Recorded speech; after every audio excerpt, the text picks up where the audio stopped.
লিবিয়ার তিউনিসিয়া থেকে দেশে ফিরলেন 161 বাংলাদেশি। লিবিয়া থেকে অনিয়মিত 143 বাংলাদেশিকে দেশে প্রত্যাবর্তন করা হয়েছে। এছাড়াও তিউনিসিয়ায় আটকা পড়া 18 বাংলাদেশিদেরকে দেশে ফেরত পাঠাচ্ছেন গতকাল সকালে। এ তথ্য জানিয়েছে পররাষ্ট্র মন্ত্রণালয়।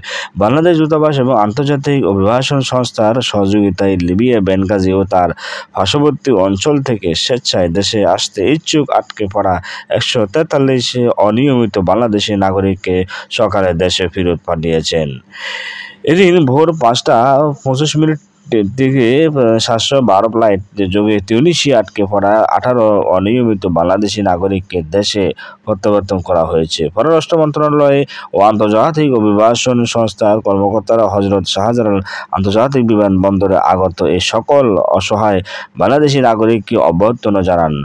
আইওএম পক্ষ থেকে তিউনিসিয়া থেকে প্রত্যাবর্তন করা হয়েছে প্রত্যেককে 5,450 টাকা এবং লিবিয়া থেকে প্রত্যাবর্তন করা হয়েছে প্রত্যেকে 6,000 টাকা। কিছু খাদ্য সামগ্রী উপহার, প্রয়োজন প্রাথমিক চিকিৎসা এবং অস্থায়ী খাদ্য ব্যবস্থা করা হয়েছে।